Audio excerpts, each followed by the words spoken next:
ناظرین آداب، اردو خبرنامے میں آپ کا استقبال ہے۔ میں ہوں اسماعیل ریحان۔ ڈالتے ہیں سرخیوں پر ایک نظر۔ حیدرآباد سمیت تلنگانہ کے بیشتر اضلاع میں موسلا دھار بارش، عام زندگی مفلوج۔ IAS پوجا کھیڈگر تنازع کے بیچ UPSC کے چیئرمین منوج سونی عہدے سے مستعفی۔ نیٹ پر سپریم کورٹ کے حکم کے بعد NTA نے آن لائن اپلوڈ کیے مرکز اور شہروار نتائج۔ روسی فوج میں کام کرنے والے 50 ہندوستانی ملک واپس ہونا چاہتے ہیں۔ دونوں ممالک اس معاملے کا حل تلاش کرنے کوشاں۔ کیجریوال جان بوجھ کر کم کیلوری والا کھانا لے رہے ہیں، لیفٹیننٹ گورنر کا الزام، سنجے سنگھ کی LG پر تنقید۔ بنگلہ دیش میں کرفیو نافذ، سڑکوں پر فوج تعینات، کوٹا سسٹم کے خلاف احتجاج میں شدت، 100 سے زائد افراد ہلاک، 2500 زخمی۔ مائیکروسافٹ کا سرور ڈاؤن، پوری دنیا متاثر۔ تلنگانہ کے بیشتر اضلاع میں ہفتے کی شام سے بارش کا سلسلہ جاری ہے۔ وقفے سے جاری بارش سے عام زندگی مفلوج ہو کر رہ گئی ہے۔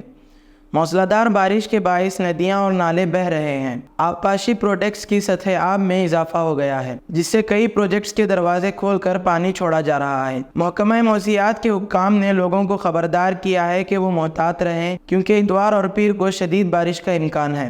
موسلادھار بارش کے باعث نشیبی علاقے زیر آب آ گئے ہیں۔ سنگارینی میں کوئلے کی پیداوار رک گئی ہے۔ کئی علاقوں میں سیلابی پانی سڑکوں پر بہنے سے گاڑیوں کی آمد و رفت ٹھپ ہو کر رہ گئی ہے۔ برقی کی فراہمی بھی بند ہے، جس کی وجہ سے مقامی لوگوں کو شدید مشکلات کا سامنا ہے۔ یونین پبلک سروس کمیشن کے چیئرمین منوج سونی نے اپنے عہدے سے استعفیٰ دے دیا ہے۔ دلچسپ بات یہ ہے کہ انہوں نے اپنی مدت ملازمت پوری ہونے سے قبل ہی اپنا استعفیٰ صدر کو ارسال کر دیا ہے۔ انہوں نے ایسے وقت میں استعفیٰ دیا ہے جب UPSC زیر تربیت IAS پوجا کھیڈگر کے حوالے سے تنازع میں گھرا ہوا ہے۔ تاہم منوج سونی نے کہا ہے کہ انہوں نے ذاتی وجوہات کی بنا پر استعفیٰ دیا ہے۔ رپورٹ کے مطابق انہوں نے جون کے آخری ہفتے میں استعفیٰ دیا تھا۔ فی الحال ان کا استعفیٰ قبول کیے جانے کے بارے میں باضابطہ معلومات سامنے نہیں آئی ہیں۔ خیال رہے کہ منوج سونی کی میعاد کار ختم ہونے میں تقریباً 5 سال باقی تھے اور انہیں 2029 میں سبکدوش ہونا تھا۔ 16 مئی 2023 کو انہیں UPSC کا چیئرمین مقرر کیا گیا۔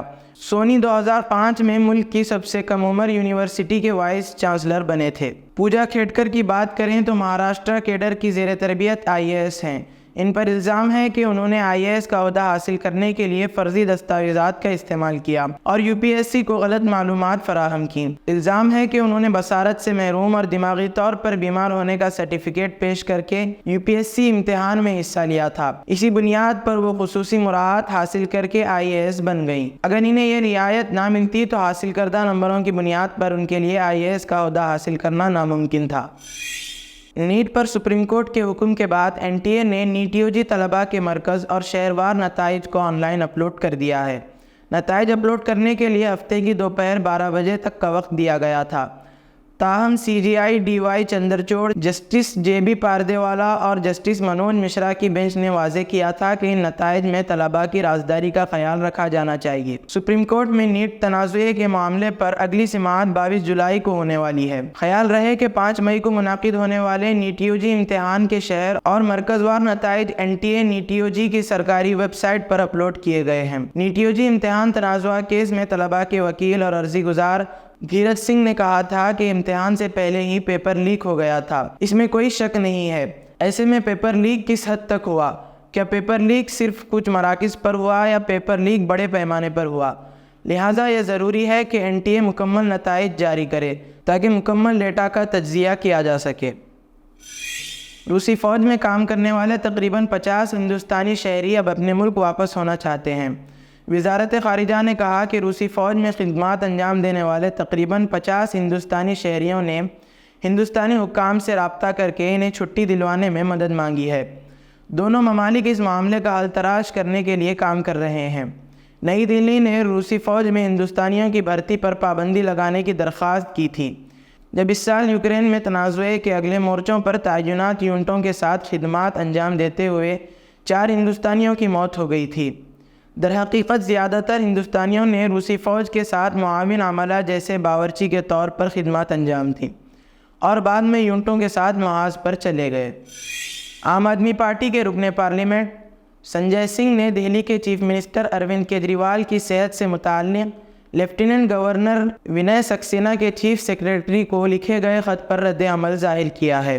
ایل جی کو نشانہ بناتے ہوئے سنجے سنگھ نے کہا کہ ایل جی یہ کیا مذاق کر رہے ہیں، کیا کوئی آدمی رات کو شوگر کم کرے گا، جو کہ بہت خطرناک ہے۔ سنجے سنگھ نے مزید لکھا ہے کہ ایل جی صاحب، اگر آپ کو بیماری کا علم نہیں ہے تو آپ کو ایسا خط نہیں لکھنا چاہیے، خدا نہ کرے کہ آپ پر کبھی ایسا وقت آئے۔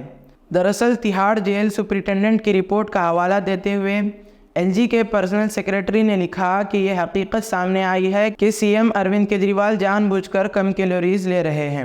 اس کی بہت سی مثالیں ہیں۔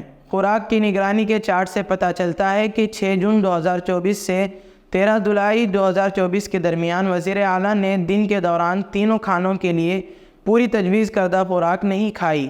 ان کے وزن کے حوالے سے رپورٹ میں بتایا گیا ہے کہ 2 جون 2024 کو وزیر اعلیٰ کا وزن 63.5 کلو گرام تھا، جو اب 61.5 کلو گرام ہے۔ یہ کم کیلوریز کی وجہ سے ہوا ہے۔ بنگلہ دیش میں سرکاری ملازمتوں میں کوٹا سسٹم کے خاتمے کا مطالبہ کرتے ہوئے طلباء کا پرتشدد احتجاج جاری ہے۔